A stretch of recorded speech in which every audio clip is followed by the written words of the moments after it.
রাজনৈতিক দলগুলোর সঙ্গে সরকারের দূরত্ব নেই জানালেন আসিফ নজরুল। ১-১১ নিয়ে বিএনপি মহাসচিবের বক্তব্যকে সতর্কবার্তা বললেন রিজওয়ানা।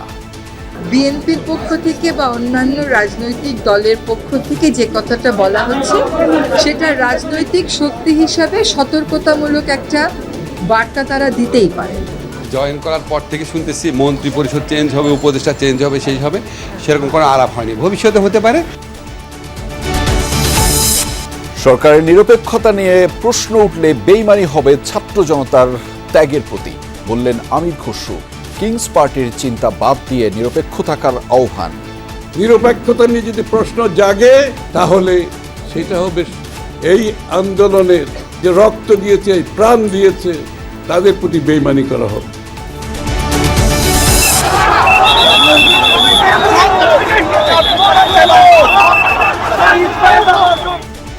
শাহবাগে ইবতেদায়ী মাদ্রাসা শিক্ষকদের কর্মসূচিতে জল কামান লাঠিচার্জ, স্মারকলিপি শেষে আন্দোলন চালিয়ে যাওয়ার ঘোষণা।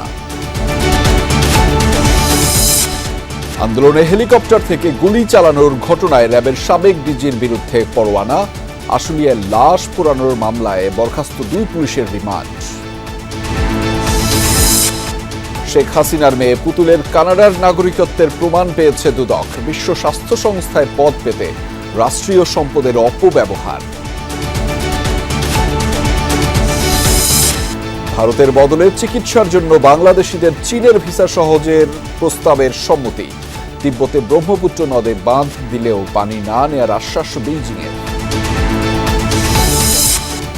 গভর্নরের সঙ্গে বৈঠকে ঋণ খেলাপির সময় 9 মাস করার দাবি ব্যবসায়ীদের। বিনিয়োগ বাড়াতে সুদ হার কমানোর আহ্বান।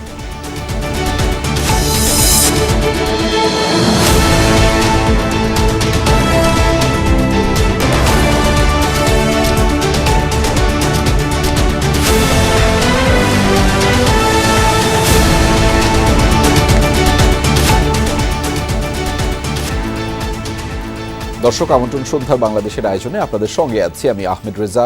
এতক্ষণ শিরোনাম দেখছিলেন, এবার জানাচ্ছি বিস্তারিত। নিরপেক্ষ সরকারের দাবিতে বিএনপি যে দাবি তুলছে সেটা তাদের রাজনৈতিক বক্তব্য, এমন মন্তব্য করেছেন আইন উপদেষ্টা আসিফ নজরুল। সচিবালয়ে তিনি জানিয়েছেন, নির্বাচনের সময় অন্তর্বর্তী সরকার যথেষ্ট নিরপেক্ষ থাকবে। রাজনৈতিক দলের সাথে অন্তর্বর্তী সরকারের কোনো দূরত্ব নেই। অন্যদিকে 1-11 নিয়ে বিএনপি মহাসচিবের বক্তব্যকে সতর্কবার্তা হিসেবে দেখছেন বন ও পরিবেশ উপদেষ্টা রিজওয়ানা হাসান।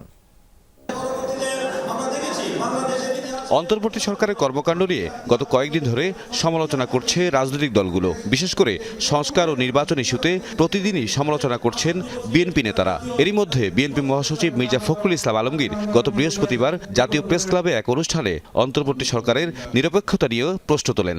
অন্তর্বর্তীকালীন সরকার যদি নিরপেক্ষ না থাকে তাহলে একটা নিরপেক্ষ সরকার দরকার হবে নির্বাচনের সময়। তার জবাবে সরকারের তথ্য ও সম্প্রচার উপদেষ্টা নাহিদ ইসলাম বলেন, মির্জা ফখরুলের নিরপেক্ষ সরকারের দাবি আরেকটা 1-11 সরকার গঠনের ইঙ্গিত বহন করে। এ নিয়ে সম্প্রতি সোশ্যাল মিডিয়ায় প্রচার হয় নানান গুজব। অবশেষে নির্বাচন সহ বিভিন্ন বিষয়ে বিএনপি নেতাদের সঙ্গে বৈষম্য বিরোধী ছাত্র আন্দোলনের নেতাদের কথার লড়াই থামাতে উদ্যোগী হয়েছেন আইন উপদেষ্টা অধ্যাপক আসিফ নজরুল। রোববার দুপুরে নিজ ফেসবুক পোস্টে বিষয়টি তুলে ধরেন তিনি। পরে সচিবালয়ে আইন উপদেষ্টা বলেন, রাজনৈতিক দলের সাথে অন্তর্বর্তী সরকারের কোনো দূরত্ব নেই। এটা মাঝে মাঝে মনে হয় যোগাযোগ কম থাকলে মনে হয় গ্যাপ, আসলে কোনো গ্যাপ নাই, যোগাযোগ আরো বাড়ানো হবে। অন্তর্বর্তী সরকারই যথেষ্ট নিরপেক্ষ থাকবে বলে আমরা কনফিডেন্ট। উপদেষ্টা পরিষদের পরিবর্তন নিয়েও সাংবাদিকদের প্রশ্নের জবাব দেন আসিফ নজরুল। জয়েন করার পর থেকে শুনতেছি মন্ত্রী পরিষদ চেঞ্জ হবে, উপদেষ্টা চেঞ্জ হবে, সেই হবে, সেরকম কোনো আলাপ হয়নি। ভবিষ্যতে হতে পারে, কিন্তু কোনো রকম সুনির্দিষ্ট এজেন্ডা ভিত্তিক বা গুরুত্ব দিয়ে এই ব্যাপারে কোনো আলোচনা হয়নি, এটা আপনাকে নিশ্চিত করতে পারি। এদিকে বিএনপি মহাসচিব মির্জা ফখরুল ইসলাম আলমগীরের বক্তব্য নিয়ে প্রতিক্রিয়া জানিয়েছেন সরকারের আরেক উপদেষ্টা রিজওয়ানা হাসান। বিএনপির পক্ষ থেকে বা অন্যান্য রাজনৈতিক দলের পক্ষ থেকে যে কথাটা বলা হচ্ছে সেটা রাজনৈতিক শক্তি হিসাবে সতর্কতামূলক একটা বার্তা তারা দিতেই পারে। উপদেষ্টা পরিষদের কেউ রাজনৈতিক দল গঠন করছেন উপদেষ্টা পরিষদের থেকে, এটা আমার জানা নেই। রাজধানীর গ্রিন রোডে পানি ভবনে আয়োজিত কর্মশালায় তিনি নির্বাচনী রোডম্যাপ নিয়ে কথা বলেন। ডিসেম্বর থেকে জুনের মধ্যে নির্বাচন হবে, এটা আমাদের মাননীয় প্রধান উপদেষ্টা বলেছেন এবং আমরা সেই সময়সীমাতেই এখনো পর্যন্ত স্টিক করে আছি। রিজওয়ানা হাসান জানান, ছাত্রদের পক্ষে দল গঠন করা হলে সরকারে থাকা ছাত্র প্রতিনিধি সরকারে না থেকেই দল গঠন করবে, এটা তারাও বারবার পরিষ্কার করেছেন। যেই রাজনৈতিক দল গঠন করুক না কেন, সরকার থেকে চলে গিয়েই তাকে সেটা করতে হবে। তৌহিদ মিথুন, যমুনা নিউজ, ঢাকা। অন্তর্বর্তী সরকারের নিরপেক্ষতা নিয়ে প্রশ্ন উঠলে গণঅভ্যুত্থান ও ছাত্র জনতার ত্যাগের প্রতি বেইমানি হবে বলে মন্তব্য করেছেন বিএনপির স্থায়ী কমিটির সদস্য আমির খসরু মাহমুদ চৌধুরী। প্রেস ক্লাবে এক আলোচনায় তিনি বলেন, নির্বাচন ছাড়া অন্য কোনো পথ খুঁজতে গেলে গণতন্ত্র মুখ থুবড়ে পড়বে। ডিআরইউতে আরেক আলোচনায় বিএনপির স্থায়ী কমিটির সদস্য হাফিজ উদ্দিন আহমেদ কিংস পার্টি করার চিন্তা না করে দ্রুত নির্বাচন দেওয়ার আহ্বান জানিয়েছেন। আমার বাংলাদেশের সাম্যবাদী দল প্রেস ক্লাবে বিএনপির প্রতিষ্ঠাতা জিয়াউর রহমান ও বহুদলীয় গণতন্ত্র শীর্ষক আলোচনার আয়োজন করে এনপিপি। সরকারে থেকে উপদেষ্টা হয়ে তাদের সাহায্য সহযোগিতা নিয়ে এদেশের দল করুক, এটা বাংলার মানুষ কখনো ভালো চোখে দেখবে না। যোগ দিয়ে বিএনপি স্থায়ী কমিটির সদস্য আমির খসরু মাহমুদ চৌধুরী বলেন, নির্বাচন ছাড়া অন্য কোনো পথ খুঁজতে গেলে সন্দেহ তৈরি হবে। বিএনপি কৃতিত্ব নিতে চায় না উল্লেখ করে তিনি বলেন, পতিত সরকারের মতো চিন্তা করলে জনগণ আবারও রাস্তায় নামবে। যে আগামী যে নির্বাচন হবে সেদিকে এগিয়ে যেতে হবে। নিরপেক্ষতা নিয়ে কোনো প্রশ্ন যাতে কারো মনে না জাগে, নিরপেক্ষতা নিয়ে যদি প্রশ্ন জাগে তাহলে সেটা হবে এই আন্দোলনের, এই ত্যাগের, এই 15 বছর ত্যাগের যে রক্ত দিয়েছে, প্রাণ দিয়েছে, তাদের প্রতি বেইমানি করা হবে। বিএনপির আগে কেউ সংস্কার প্রস্তাব দেয়নি দাবি করে আমির খসরু বলেন, নিরপেক্ষ সরকারের জন্য অন্তর্বর্তী সরকারকে সমর্থন দিয়েছে ছাত্র জনতা, সেখানে কোনো রাজনৈতিক দলের ভূমিকা রাখার প্রয়োজন নেই। যে যতই বিজ্ঞ হোক, বাংলাদেশের মানুষের মালিক, যারা দেশের মালিক, তাদের চেয়ে বিজ্ঞ কেউ হওয়ার সুযোগ নাই। গণতন্ত্রে সেইটার কোনো সুযোগ নাই। তাদের কোনো প্রস্তাব থাকলে তাদেরকে জনগণের কাছে যেতে হবে, জনগণের ম্যান্ডেট নিতে হবে, ম্যান্ডেট নিয়ে সংসদে আসতে হবে। এদিকে ঢাকা রিপোর্টার্স ইউনিটিতে মুক্তিযোদ্ধা দলের আলোচনা সভায় বিএনপি স্থায়ী কমিটির সদস্য হাফিজ উদ্দিন আহমেদ বলেন, অন্তর্বর্তী সরকারের নিরপেক্ষতা জরুরি। তাদের কিংস পার্টি করার চিন্তা থেকে বিরত থাকার আহ্বানও জানান তিনি। ইলেকশনের কথা বললেই তাদের চুল খাড়া হয়ে যায়, বা ইলেকশন কি কোনো অন্যায় কাজ, অপকর্ম, পরশ্রী কাতরতা থেকে উদ্ভূত ক্রিটিসিজম শুনতে পাই, তখন মনটা কষ্ট লাগে। যারা পরিচিত জনগণের কাছে তারা একটা কথা হলে মানায়, কিন্তু নাতির বয়সী ছেলে যদি বিএনপি মহাসচিবের বিরুদ্ধে খোঁচা দিয়ে কথা বলে, এটি অত্যন্ত দুঃখজনক। আমরা এটা আশা করি না।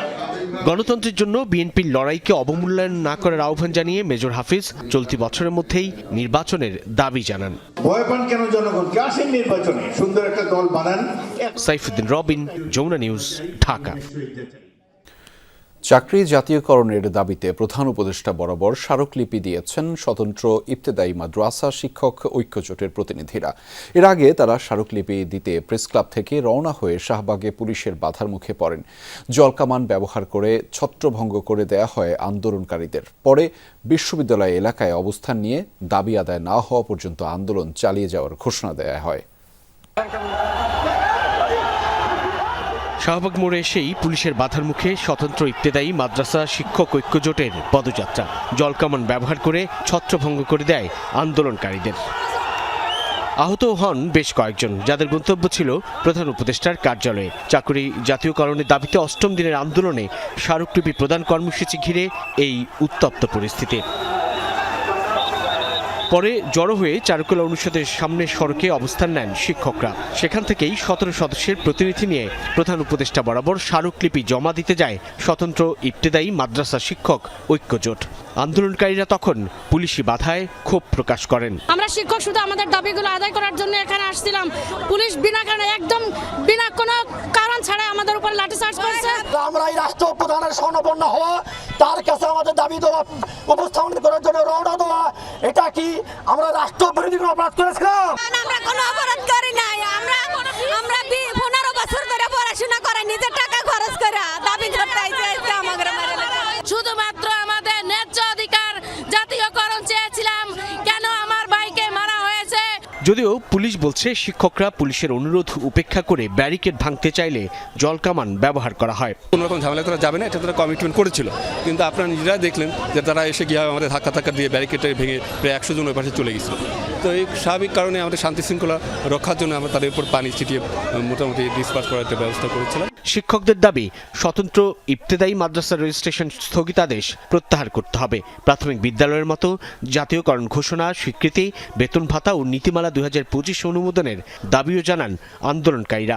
40 বছর ধরে বিনা বেতনে চাকরিরত আমাদের স্বতন্ত্র ইবতেদায়ী ভাইয়েরা, আমরা আমাদের চাকরি জাতীয়করণ চাই। এই বৈষম্যের জন্য অবসান ঘটান এবং তিনি যেন আমাদের জাতীয়করণ ঘোষণা করেন। আমরা আমাদের সার্ভিস দিয়ে আমরা দেখে দিতে চাই আমরা প্রাইমারি থেকে কম নয়। দাবি আদায় না হওয়া পর্যন্ত আন্দোলন অব্যাহত রাখার হুঁশিয়ারিও দেন ইবতেদায়ী শিক্ষকরা। সাইফুদ্দিন রবিন, যমুনা নিউজ, ঢাকা। র্যাবের সাবেক ডিজি ব্যারিস্টার হারুনুর রশিদের বিরুদ্ধে গ্রেফতারি পরোয়ানা জারি করেছেন আন্তর্জাতিক অপরাধ ট্রাইব্যুনাল।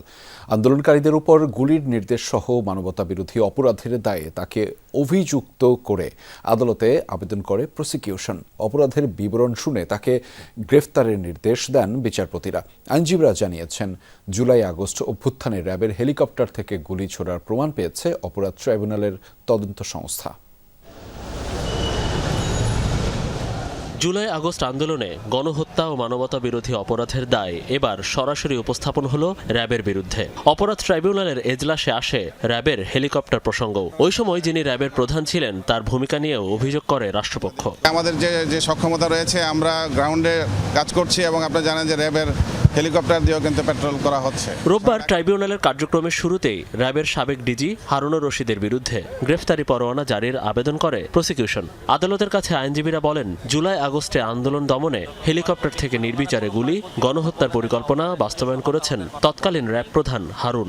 এ সময় ট্রাইব্যুনালের বিচারপতিরা জানতে চান হারুন কোথায়। চিফ প্রসিকিউটর জানান, তাকে গ্রেফতারের চেষ্টা করছে তদন্ত সংস্থা। র্যাবের হেলিকপ্টার থেকে গুলির প্রমাণ পাওয়ার দাবি করে প্রসিকিউশন। এই যে র্যাব বাহিনী আন্দোলন চলাকালীন সময় ছাত্র জনতার উপরে যে গুলি বর্ষণ করেছেন, তাদের উপরে আপনারা দেখেছেন নানান ধরনের অপরাধ তারা করেছেন। কাউকে আটক করেছেন, কাউকে টর্চার করেছেন, কারো উপরে গাড়ি উঠিয়ে দেওয়া হয়েছে। হেলিকপ্টার ব্যবহার করে র্যাবের হেলিকপ্টার ব্যবহার করার যে সিদ্ধান্ত, সেটার পরিকল্পনা বাস্তবায়ন, পরিকল্পনার নির্দেশ দেয়া, পরিকল্পনা করা, র্যাবের হেলিকপ্টার থেকে গুলি করা হয়েছে সেই ব্যাপারে আমাদের তদন্ত সংস্থা প্রমাণ পেয়েছেন এবং এটার ব্যাপারে মূল কাজটাই করেছেন র্যাবের যিনি ডিজি ছিলেন তিনি। মানবতা বিরোধী অপরাধ মামলায় এখন পর্যন্ত 96 জনের বিরুদ্ধে গ্রেফতারি পরোয়ানা জারি করেছে ট্রাইব্যুনাল। এর মধ্যে অর্ধেকেরও কম আসামি গ্রেফতার হয়েছে। রাষ্ট্রপক্ষ বলছে, শুরুর দিকে দুর্বলতা থাকলেও এখন গ্রেফতারে তৎপর আইন শৃঙ্খলা রক্ষাকারী বাহিনী। সবচেয়ে বেশি ক্ষতিগ্রস্ত হয়েছে পুলিশ ফোর্স, যাদের অধিকাংশই পালিয়ে গিয়েছিল, কারণ মোটা দাগে তারা অপরাধের সাথে বেশিরভাগ সম্পৃক্ত ছিল। সেই কারণে ভেঙে পড়া পুলিশ প্রশাসনকে একটা ব্যবহার উপযোগী পর্যায়ে নিয়ে আসার কারণেই হয়তোবা প্রথম দিকের এই অ্যারেস্ট ওয়ারেন্টগুলো কার্যকর করা যায়নি। তো আমরা এখন বিশ্বাস করি যে এখন তারা একটা স্টেবল পজিশনে চলে এসেছেন, নিশ্চয়ই তারা বাকি ওয়ারেন্টগুলো কার্যকর করার ব্যাপারে যথাযথ পদক্ষেপ গ্রহণ করবেন। এদিন 5 আগস্ট আশুলিয়ায় 6 জনের লাশ পোড়ানোর ঘটনায় 2 পুলিশ সদস্য এসআই আব্দুল মালেক ও কনস্টেবল মুকুলকে কারাগারে পাঠানোর নির্দেশ দেওয়া হয়। তাদের একদিন করে জিজ্ঞাসাবাদের অনুমতি দেন ট্রাইব্যুনাল। মনিরুল ইসলাম, যমুনা নিউজ, ঢাকা। ক্ষমতাচ্যুত সাবেক প্রধানমন্ত্রী শেখ হাসিনার মেয়ে সাইমা ওয়াজেদ পুতুলের কানাডার নাগরিকত্বের প্রমাণ পেয়েছে দুর্নীতি দমন কমিশন। এছাড়াও বিশ্ব স্বাস্থ্য সংস্থার দক্ষিণ পূর্ব এশিয়া বিষয়ক আঞ্চলিক পরিচালকের পদ পেতে রাষ্ট্রীয় সম্পদের অপব্যবহার এবং নিয়ম বহির্ভূত কার্যকলাপের আশ্রয় নেওয়া হয়েছিল বলে জানিয়েছে সংস্থাটি। দুপুরে এক বিবৃতিতে দুদক জানিয়েছে, যৌক্তিক কারণ ছাড়াই সাইমা ওয়াজেদ পুতুলকে বিভিন্ন রাষ্ট্রীয় সফরে সফরসঙ্গী করা হতো। এছাড়া সূচনা ফাউন্ডেশন নামের একটি প্রতিষ্ঠান খুলে বিভিন্ন সামাজিক ও ব্যবসায়িক প্রতিষ্ঠান থেকে জোরপূর্বক উপঢৌকন আদায় ও অর্থ আত্মসাৎ করেছেন পুতুল। স্বাস্থ্য ও পরিবার কল্যাণ মন্ত্রণালয়ের স্বাস্থ্য বিভাগের আওতায় অটিস্টিক সেলকে ব্যবহার করে ভুয়া প্রকল্প দেখিয়ে রাষ্ট্রের বিপুল অর্থ লুফে নিয়ে নিজে লাভবান হওয়ায় প্রাথমিক তথ্য প্রমাণ পাওয়া গেছে। এরই মধ্যে পারিবারিক ও রাজনৈতিক ক্ষমতার অপব্যবহার করে ঢাকার পূর্বাঞ্চলে নতুন শহর আবাসিক প্রকল্পে 10 কাঠা প্লট আয়ত্ত করেন পুতুল। সে কারণে তার ও অন্যান্যদের বিরুদ্ধে এরই মধ্যে একটি দুর্নীতির মামলা দায়ের করেছে কমিশন।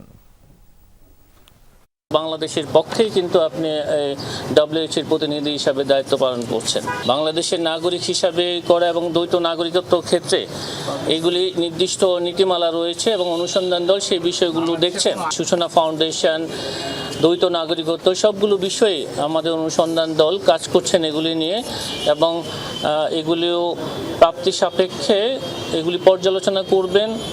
সেগুলির সাথে তার নিয়োগ, তার অর্থ আত্মসাৎ কিংবা কর ফাঁকির সবগুলো বিষয়ই অনুসন্ধান দল বিবেচনা করবে। নির্বাচন ব্যবস্থা সংস্কার কমিশনের বেশ কিছু সুপারিশে আপত্তি জানিয়েছেন প্রধান নির্বাচন কমিশনার এএমএম নাসির উদ্দিন। বলেছেন, এসব সুপারিশ বাস্তবায়ন হলে কমিশনের ক্ষমতা ও স্বাধীনতা খর্ব হবে। ইসিকে সংসদীয় কমিটির কাছে দায়বদ্ধ করা গ্রহণযোগ্য নয় বলেও মন্তব্য করেছেন তিনি। সিইসি জানিয়েছেন, তফসিল ঘোষণার আগ পর্যন্ত যে দলগুলোর নিবন্ধন থাকবে তাদের নিয়েই নির্বাচন করবে ইসি। দল নিষিদ্ধের দায়িত্ব কমিশনের নয়। প্রায় 4 মাসের কর্মযজ্ঞে 150টি সুপারিশ করেছে নির্বাচন ব্যবস্থা সংস্কার কমিশন।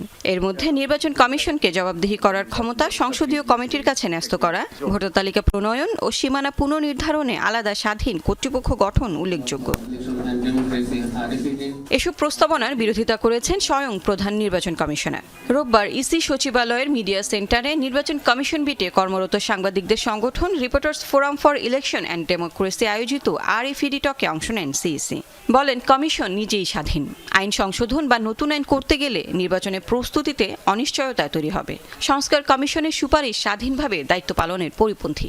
আমার যে ভোটার রেজিস্ট্রেশন অন্যের কাছে দিয়ে দেওয়া অথবা যে ডিলিমিটেশন অন্যের কাছে দেওয়া, এটা আমার নির্বাচন কমিশনের যে ম্যান্ডেট, কনস্টিটিউশনাল ম্যান্ডেট সম্পূর্ণ বিরুদ্ধে, স্পিরিটের বিরুদ্ধে। সুতরাং এ ধরনের সুপারিশ গ্রহণযোগ্য না। তখন আমরা থাকবো না, বিচার করার জন্য যথেষ্ট আইন আছে। এটা টোটালি খর্ব হবে, কম্প্রোমাইজড হয়ে যাবে যদি পার্লামেন্টারি স্ট্যান্ডিং কমিটির কাছে যায়। আমার স্বাধীনতা যদি না থাকে, কম্প্রোমাইজড হয়, it may be anything other than the fair election.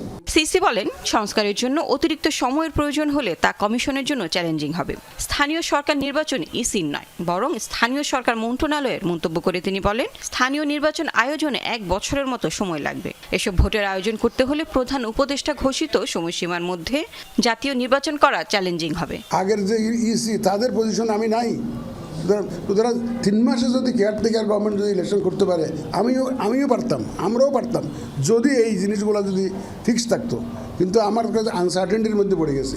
Caretaker গভর্নমেন্টের অধীনে যেমনভাবে পার্লামেন্টারি ইলেকশন হবে, কেয়ারটেকার গভর্নমেন্ট না থাকলেও লোকাল গভর্নমেন্টের ইলেকশনটা একটা ইকুয়ালি কোয়ালিটি ইলেকশন আমরা ডেলিভার করতে পারবো যদি আমাদের স্বাধীনতা অক্ষুণ্ণ থাকে। আওয়ামী লীগ নির্বাচনে অংশ নিতে পারবে কিনা এমন প্রশ্নের জবাবে সিইসি বলেন, এই সিদ্ধান্ত নির্ভর করবে শেষ পর্যন্ত দলটির নিবন্ধন থাকে কিনা তার উপর। আওয়ামী লীগ নিয়ে অনেক পলিটিক্যাল ডিবেট চলছে, তো we are also waiting to see how the political debate is going to be resolved. ইসির জন্য যে রুলস অফ দি গেম কি হবে, এটা তো not yet fixed because of the reforms commission recommendations. Lovely Bithi, Jamuna news, Dhaka. বর্তমানে পুলিশের সদস্য সংখ্যা যথেষ্ট থাকলেও কাজে উদ্যম কম থাকায় আইনশৃঙ্খলা পরিস্থিতির অবনতি হচ্ছে বলে স্বীকার করেছেন স্বরাষ্ট্র উপদেষ্টা অবসরপ্রাপ্ত লেফটেন্যান্ট জেনারেল মোহাম্মদ জাহাঙ্গীর আলম চৌধুরী। সকালে কেরানীগঞ্জ কেন্দ্রীয় কারাগার পরিদর্শনে এবং জরুরি সেবার উদ্বোধন করে তিনি বলেন, অভ্যুত্থানের সময় কারাগার থেকে পালিয়ে যাওয়াদের ধরতে বিশেষ অভিযান চলছে। পাশাপাশি মুক্তি পাওয়া শীর্ষ সন্ত্রাসীদের উপরও নজর রাখছে সরকার।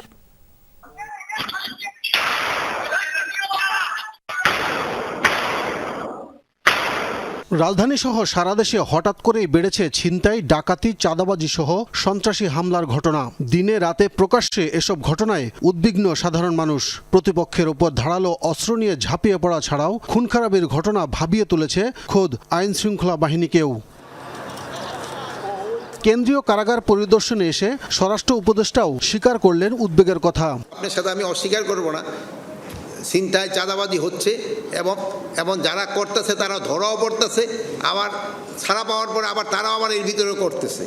এটা সত্যি কথা। পুলিশের স্বল্পতা নাই, হয়তো কাজের আগের মতো উদ্যমটা নাই বলতে পারেন, স্বল্পতা নাই। তাদের যে কাজের উদ্যমটা যেন বাড়ানো যায়, এই জন্য আমরা সর্বাত্মক চেষ্টা করে যাচ্ছি। এ সময় তিনি জানান 5 আগস্টের পর নরসিংদী সহ বিভিন্ন কারাগার থেকে পালিয়ে যাওয়া 700 আসামি এখনও ধরাছোঁয়ার বাইরে। তাছাড়াও সম্প্রতি মুক্তি পাওয়া শীর্ষ সন্ত্রাসীদের উপর নজর রাখছে সরকার। 700-এর মতো এখনো বাইরে রয়ে গেছে, আর যারা ছিল তাদের সবাই আবার বন্দি করে কারাগারে রাখা হয়েছে। তাদের আবার ধরে তাড়াতাড়ি আইনের আওতায় নিয়ে আনা হয়, যেই ধরা পড়বে তারই আইনের আওতায় নিয়ে আনা হবে। এছাড়া কয়েদি ও আসামিদের ব্যাপারে পরিবার ও স্বজনদের মাঝে সব ধরনের তথ্য আদান প্রদানের জন্য বিশেষ সেবা সার্ভিস চালু করেছে কারা কর্তৃপক্ষ, যেখানে জুলাই অভ্যুত্থানে আহত শিক্ষার্থীদের নিয়োগ দেওয়া হবে বলেও জানান স্বরাষ্ট্র উপদেষ্টা। এখানে মোটামুটি তারা তাদের যেটা এনটাইটেলমেন্ট ওটা পাচ্ছে। আব্দুল্লাহ তুহিন, যমুনা নিউজ, ঢাকা। চিকিৎসার জন্য ভারতের বিকল্প হিসেবে চীনের কুনমিংকে ভাবছে সরকার। সাম্প্রতিক সফরে বাংলাদেশিদের জন্য চীনা ভিসা সহজ করার আহ্বান জানিয়েছে ঢাকা। পররাষ্ট্র উপদেষ্টা বলছেন, চীনা ঋণ পরিশোধের সময়সীমা 30 বছর করার অনুরোধ ইতিবাচকভাবে সাড়া মিলেছে। সেই সাথে ব্রহ্মপুত্রে জলবিদ্যুৎ বাঁধ থেকে পানি না সরানোর আশ্বাস দিয়েছে চীন। তবে এই সফরে প্রধান উপদেষ্টার বেইজিং সফর নিয়ে কোনো আলোচনা হয়নি বলে জানিয়েছেন ডক্টর তৌহিদ হোসেন। 4 দিনের চীন সফর শেষে ফিরে গণমাধ্যমের মুখোমুখি পররাষ্ট্র উপদেষ্টা জানান, বেইজিং পৌঁছানোর আগেই কুনমিংয়ে যাত্রা বিরতিতে স্থানীয় কর্তৃপক্ষের সাথে বাংলাদেশিদের চিকিৎসা নিয়ে কথা হয়েছে তার। চিকিৎসার জন্য বিকল্প জায়গা হিসেবে কুনমিং হতে পারে। আমরা জানি যে ভারতের সাথে চিকিৎসার জন্য যারা যেতেন তাদের একটু ভিসা নিয়ে সমস্যা হচ্ছে। প্রশ্ন ছিল, ভারতের বিকল্প চীন হলে নিজেদের চিকিৎসা ব্যবস্থা উন্নয়নে কতটা সচেষ্ট অন্তর্বর্তী সরকার। একটি হসপিটাল তারা তো করে দিতে আমাদেরকে রাজি হয়েছে, বড় হসপিটাল, সেটার স্থান নির্বাচন নিয়ে কথাবার্তা চলছে। আমি বলেছি যে আমরা আমাদের হাতে সুন্দর জায়গা আছে হচ্ছে পূর্বাঞ্চলে। বেইজিংয়ে দ্বিপাক্ষিক বৈঠকে ঋণের সুদের হার কমানো ও পরিশোধের সময়সীমা 30 বছর করার দাবি তুলেছে বাংলাদেশ। সুদের সময়সীমা বাড়ানোর ব্যাপারে আমি বেশ পজিটিভ একটা তার অ্যাটিটিউড দেখেছি ফরেন মিনিস্টারদের। চীনার ঋণের সুদ হার শুধু বেশি অন্যদের নয়, সেটা কিন্তু আমরা প্রমাণ অতটা করতে পারিনি, কারণ 3%-এর বেশি না তাদের ঋণের সুদ হার। অথচ অনেক একেবারে আন্তর্জাতিক ডোনর এজেন্সি যেগুলি আছে তাদেরও দেখা যায় যে প্রকৃত ঋণের সুদ হারের চেয়ে বেশি, 4, 4.5, 5 পর্যন্ত হয়ে যায়। তো যাই হোক, তারপরে তারা আশা দিয়েছে যে তারা এটা দেখবে, যদি সম্ভব হয় কমানোর, তারা কিছুটা কমানোর চেষ্টা করবে। তিব্বতে ব্রহ্মপুত্রের উপর বাঁধ দেয়া নিয়ে বাংলাদেশের ভাবনার কথা জানানো হয়েছে চীনকে। মিলেছে বাংলাদেশ অংশে প্রভাব না পড়ার আশ্বাস। আমরা খুব উদ্বেগ প্রকাশ করেছি এবং আমরা বলেছি আরেকটি কথা, যে আপনারা এটা নিয়ে যে সব স্টাডি করছেন সেই স্টাডিগুলি আমাদের সাথে শেয়ার করুন। ডক্টর ইউনুস শিগগিরই বেইজিং সফর যাচ্ছেন এমন খবরের প্রেক্ষিতে তাড়াহুড়া না করার কথা বলেন উপদেষ্টা। আমি একেবারে সত্যি কথাটা আপনাদেরকে বলি, এটা নিয়ে কোনো কথা হয়নি, কোনো কথা হয়নি, কারণ আমরা এটা নিয়ে কোনো তাড়াহুড়া করছি না। রোববার যুক্তরাষ্ট্র সরকারের উন্নয়ন সহায়তা 3 মাস বন্ধের সিদ্ধান্তের প্রতিক্রিয়াও জানান তৌহিদ হোসেন। এটা মোটামুটি কিন্তু প্রত্যাশিত ছিল। উনি কিন্তু নির্বাচনের আগে থেকে বলছিলেন যে উনি এগুলি বিবেচনা করবেন, নতুন করে দেখবেন। তো তারা বিবেচনার জন্য সময়টা নিয়েছে, এইভাবেই তো বলছে যে তারপরে দেখবে যে কোনখানে দিতে হয়। এটা ধরে নেওয়া যায় যে এটা এই ধরনের ফান্ডিং কমবে, এটা তো সবাই আশঙ্কা করছে। আপাতত দিল্লি না গেলেও অন্য কোনো ফোরামে ভারতের পররাষ্ট্রমন্ত্রীর সাথে সাক্ষাতের সম্ভাবনার কথা জানান উপদেষ্টা। আমি ওমান যাচ্ছি একটা কাজে, সেখানে দেখা হওয়ার সম্ভাবনা আছে, কারণ উনিও যাবেন সেখানে। মাহফুজ মিশু, যমুনা নিউজ, ঢাকা। 3 মাসের পরিবর্তে ঋণ খেলাপের সময়সীমা 9 মাস চায় বাংলাদেশ ব্যবসায়ীদের শীর্ষ সংগঠন এফবিসিসিআই। বিকেলে বাংলাদেশ ব্যাংকের গভর্নর ও ডক্টর আহসান এইচ মনজুরের সাথে বৈঠকে দাবি জানিয়েছেন সংগঠনটির প্রশাসক হাফিজুর রহমান। ব্যবসার সংকটের কথা জানিয়ে তিনি বলেন, উচ্চ সুদ হারের কারণে বাধাগ্রস্ত হচ্ছে বিনিয়োগ, তাই ঋণের সুদ হার ও এলসি জটিলতা কমানোর সুপারিশ করে এফবিসিসিআই। আমদানি রপ্তানি বাণিজ্য সহজ করতে ডলারের যোগান স্বাভাবিক রাখা ও বিনিময়ে হার স্থিতিশীল রাখার অনুরোধও জানিয়েছেন এফবিসিসিআই সভাপতি। এছাড়া ক্ষতিগ্রস্ত শিল্প কারখানায় বাণিজ্যিক স্বার্থে প্রয়োজনীয় নীতি সহায়তা চেয়েছে এফবিসিসিআই। পাশাপাশি 5% সুদে কৃষি খাতে ঋণ বিতরণের অনুরোধ সংগঠনটির। উচ্চ সুদের হার কারণে ব্যবসায়ীরা ব্যাংক থেকে লোন নিতে পারছে না, ইনভেস্ট করতে পারছে না, এই বিষয়টি জানানো হয়েছে। এছাড়া ব্যাংক ডিফল্টারের যে কিছু নিয়ম আছে যে 6 মাস যদি ডিফল্টার হয় তাহলে সে ডিফল্টারের তালিকায় চলে যাবে, এই বিষয়গুলি নিয়ে আলোচনা হয়েছে, এটা যেন বৃদ্ধি করা হয়। বাংলা একাডেমির সাহিত্য পুরস্কার 2024-এর তালিকা পুনর্বিবেচনা করা হচ্ছে। গণহত্যা ও জনবিরোধী কার্যক্রমে সরাসরি জড়িতদের নাম বাদ দেওয়া হবে। 3 কার্যদিবসের মধ্যে এই প্রক্রিয়া সম্পন্ন হবে উল্লেখ করে বাংলা একাডেমির মহাপরিচালক জানিয়েছেন, শিগগিরই সংস্কার কার্যক্রম শুরু হবে প্রতিষ্ঠানটিতে। সচিবালয়ে এ নিয়ে সংবাদ সম্মেলনের সংস্কৃতি উপদেষ্টা বলেন, ভুল করে গো ধরে বসে না থেকে সংশোধন জরুরি। এবারও এড়ানো গেল না বিতর্ক। তালিকা ঘোষণার 2 দিনের মাথায় শনিবার স্থগিত করা হয় এবছরের বাংলা একাডেমি সাহিত্য পুরস্কার। গত বৃহস্পতিবার পুরস্কারের জন্য মনোনীত 10 জনের নাম ঘোষণার পর শুরু হয় আলোচনা সমালোচনা। মনোনীত একাধিক ব্যক্তির বিরুদ্ধে বিগত সরকারের সময় ভূমিকা নিয়ে প্রশ্ন ওঠে। তালিকায় কোনো নারী না থাকারও সমালোচনা হয়। রোববার বিকেলে সচিবালয়ে সংবাদ সম্মেলনে বাংলা একাডেমির মহাপরিচালক বলেন, দীর্ঘদিনের পুরাতন পুরস্কার প্রদান পদ্ধতি অনুসরণ করতে গিয়েই ঘটেছে বিপত্তি। 3 কর্মদিবসের মধ্যে পুরস্কারের তালিকা পুনর্বিবেচনার ঘোষণা দেন তিনি। আমরা এই তালিকাটি রিভিউ করব। প্রধানত গত গণহত্যা এবং জনবিরোধী রাজনীতির সঙ্গে যদি কারো সরাসরি সংশ্লিষ্টতার কোনো প্রমাণ পায়, যে অভিযোগ আমাদের সামনে এসেছে, আমরা সেটা একটু খতিয়ে দেখছি, অনুসন্ধান করছি। যদি এই ধরনের সরাসরি সাক্ষ্য প্রমাণ পাওয়া যায় তাহলে নিশ্চয়ই আমরা সেটা বাতিল করব। এতদিন ধরে যে প্রক্রিয়ায় বাংলা একাডেমির পুরস্কার দেয়া হচ্ছে তাকে অদ্ভুত ও স্বচ্ছতাহীন মন্তব্য করেন সংস্কৃতি উপদেষ্টা। বলেন, ভুল করে গো ধরে বসে থাকার চেয়ে সংশোধন হওয়া ভালো। বাংলা একাডেমির পুরস্কার প্রদানের যে প্রক্রিয়াটা, এটাই অদ্ভুত একটা প্রক্রিয়া। এটার মধ্যে ওপেননেস নাই, এটাই এক ধরনের কোটারি জিনিসের মধ্যে ফেলে। কোটারি স্বার্থ করার সিস্টেমটা, এগুলোকে শুধু পুরস্কার নয়, এগুলো এবং পুরো বাংলা একাডেমিটাকে আসলে কিভাবে ঢেলে সাজানো যায়, এটার জন্যই কিন্তু ডিজি সাহেব যে বললেন যে একটা সংস্কার কমিটি করার কথা। সংবাদ সম্মেলনে সংস্কৃতি সচিব জানান, 1 ফেব্রুয়ারি 21শে বইমেলার উদ্বোধন করবেন প্রধান উপদেষ্টা ডক্টর মোহাম্মদ ইউনূস। তৌহিদ মিথুন, যমুনা নিউজ, ঢাকা। যুক্তরাষ্ট্রের ট্রাম্প সরকার বিশ্বব্যাপী অর্থ সহায়তার কার্যক্রম বন্ধ করলেও বাংলাদেশের সঙ্গে রোহিঙ্গা ইস্যুতে অর্থ সহায়তা জারি রেখেছে। এই ইস্যুতে ট্রাম্প সরকারকে ধন্যবাদ জানিয়েছে অন্তর্বর্তী সরকার। বিকেলে ফরেন সার্ভিস একাডেমিতে এই তথ্য জানিয়েছে প্রধান উপদেষ্টার প্রেস উইং। পলাতক মালিকদের কিছু গার্মেন্টস বন্ধ হলেও রপ্তানিতে কোনো প্রভাব পড়েনি বলে জানিয়েছেন প্রধান উপদেষ্টার প্রেস সচিব শফিকুল আলম। সাংবাদিকদের প্রশ্নের জবাবে তিনি আরও বলেন, পলাতক শেখ হাসিনার দোসররাই নানা গুজব ছড়িয়ে পরিস্থিতি ঘোলা করতে চাইছে। সেসব নিয়ে চিন্তিত নয় অন্তর্বর্তী সরকার। সাবেক স্বরাষ্ট্রমন্ত্রী আসাদুজ্জামান খান কামালের সাক্ষাৎকারে দেয়া বিবৃতির ব্যাপারে শফিকুল আলম বলেন, আসাদুজ্জামান খান জুলাই বিপ্লবে গণহত্যার অন্যতম কারিগর। মিডিয়ার সামনে তাকে নিয়ে আসা আন্তর্জাতিক প্রোপাগান্ডার অংশ। 7 বছর ধরে যে রোহিঙ্গাদের যে একটা বড় অংশ বাংলাদেশে অবস্থান করছে, তাদের বিষয়ে ইউএস মোর দেন $2 বিলিয়ন দিয়েছে এবং আমরা আশা করছি এই যে তাদের যে কন্ট্রিবিউশনটা, এটা কন্টিনিউ থাকবে এবং এটা কোনো ধরনের কোনো ইম্প্যাক্ট হবে না। বিজয় সরণিতে নতুন ট্রাফিক নিয়ম চালু হলেও ভোগান্তি কমেনি সপ্তাহের প্রথম কর্মদিবসে। 15 থেকে 30 মিনিট লাগছে মোড় পার হতে।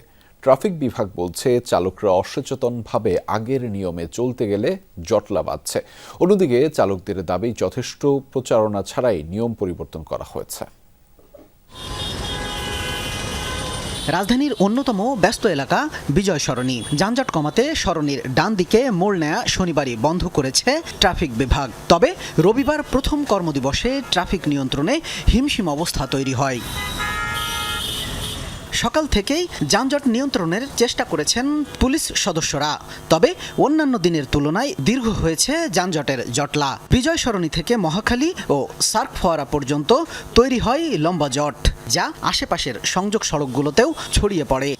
যানজট বেশি হয়েছে মামা, এমন যানজট হয়েছে গাড়ি মনে করে এক জায়গায় বন্ধ করে রাখতে হয়, গাড়ি তো যায় না। যানজটে ভাই এই ডাইনে মোড়টা না দিলে অনেক সমস্যা হয়ে যাবে। সব গাড়ি এদিকে সোজা ঢুকে এদিকে যাইতে পারে না, যার কারণে অনেক বিঘ্ন করতেছে। এখন আপনার যে সিস্টেম করছে এতে আপনার মহাখালী পর্যন্ত জ্যাম লেগে গেছে, জাহাঙ্গীর গেট পার হয়ে মহাখালী পার হয়ে গেছে, এদিকে ফারাম গেট পার হয়ে যেতেছে।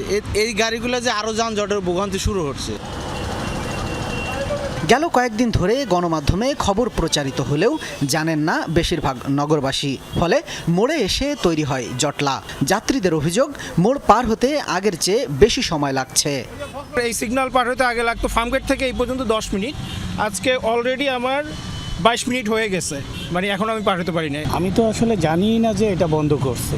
আমি প্রত্যেকদিন উত্তরা থেকে ধানমন্ডি অফিস করি। আমার যদি শ্যামলী যাইতে হয় তাহলে আমার ফার্মগেট ডিউটার নিয়ে আইসা পরে এই রোডে আবার শ্যামলী যাইতে হবে, তাহলে এটা ভোগান্তি হচ্ছে না। নিয়ম মেনে চললে দীর্ঘমেয়াদে নগরবাসী প্রত্যাশিত সুবিধা পাবেন বলে আশা ডিএমপির ট্রাফিক বিভাগের। আপাতত আমরা মোটামুটি সুফল পাচ্ছি। এই অংশে বিজয় সরণিতে যেটা হচ্ছে দক্ষিণ সিগন্যালটা বন্ধ থাকতো, সেটা পুরোপুরি বন্ধ না রেখে দক্ষিণ সিগন্যালটা আমরা কন্টিনিউ করতে পারছি। এটা জনগণের দুর্ভোগ, যেটা কিছুটা যানজট এখানে আমরা মনে করছি নিরসন হচ্ছে। এদিকে গুলশান 2 এলাকা এড়িয়ে চলার পরামর্শ দিয়ে ডিএমসিএল এর বিজ্ঞপ্তি নিয়ে বিভ্রান্তি তৈরি হয়েছে। তবে রবিবার স্বাভাবিক ছিল গুলশান 2 নম্বর চত্বর। শামীম রেজা, যমুনা নিউজ, ঢাকা। প্রাথমিকের শিক্ষার্থীদের হাতে দ্রুতই বাকি থাকা নতুন বই পৌঁছানোর চেষ্টা চলছে বলে জানিয়েছেন প্রাথমিক ও গণশিক্ষা উপদেষ্টা। স্কুলে অনুপস্থিত থেকে বেতন নেওয়া শিক্ষকদের চিহ্নিত করে ব্যবস্থা গ্রহণের কথা জানিয়েছেন গণশিক্ষা মন্ত্রণালয়ের কর্মকর্তারা। নতুন শিক্ষাবর্ষ শুরুর পর মাস পার হতে চললেও এখনও সব বিষয়ের নতুন বই পায়নি চট্টগ্রামের স্কুল শিক্ষার্থীরা। প্রাথমিক ও মাধ্যমিকে অর্ধেকের বেশি বই পাওয়া বাকি। প্রাথমিক শিক্ষার উন্নয়নে করণীয় বিষয়ে চট্টগ্রাম বিভাগের মাঠ প্রশাসনের কর্মকর্তাদের সাথে মতবিনিময় সভায়ও উঠে আসে বিষয়টি। দ্রুত সব বই দেয়া হবে বলে জানান প্রাথমিক ও গণশিক্ষা উপদেষ্টা।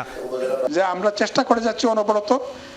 প্রাইমারির ক্ষেত্রে তা আমি বলতে পারি, এটা আমি আশা করি জানুয়ারির মধ্যে সম্পূর্ণ আমরা করতে পারবো। আমরা কিন্তু স্কুলগুলোকে অন্য ডিরেকশন দিয়েছি, তারা যেন এই সময়টাতে বেশি করে অন্যান্য কো কারিকুলার অ্যাক্টিভিটিজ যেগুলোকে আমরা বলি, এই ধরনের কার্যক্রমগুলোকে জোরদার করতে বলেছি।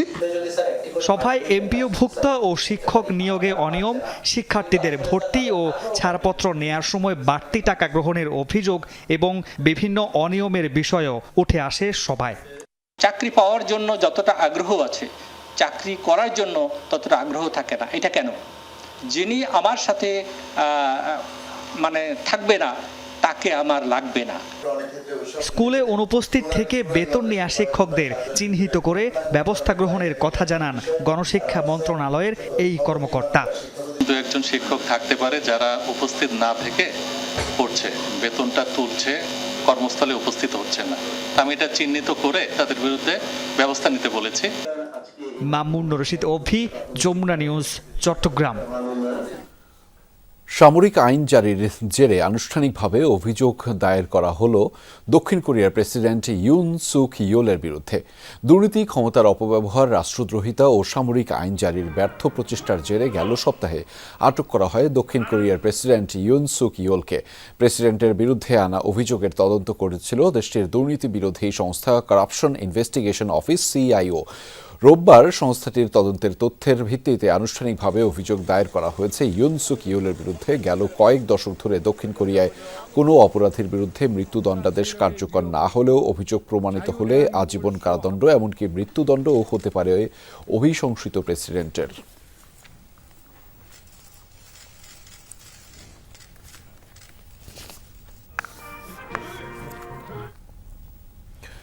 যুদ্ধবিধ্বস্ত গাজা পুনর্গঠনে ক্লিন আউট গাজা মিশনের কথা বললেন মার্কিন প্রেসিডেন্ট ডোনাল্ড ট্রাম্প।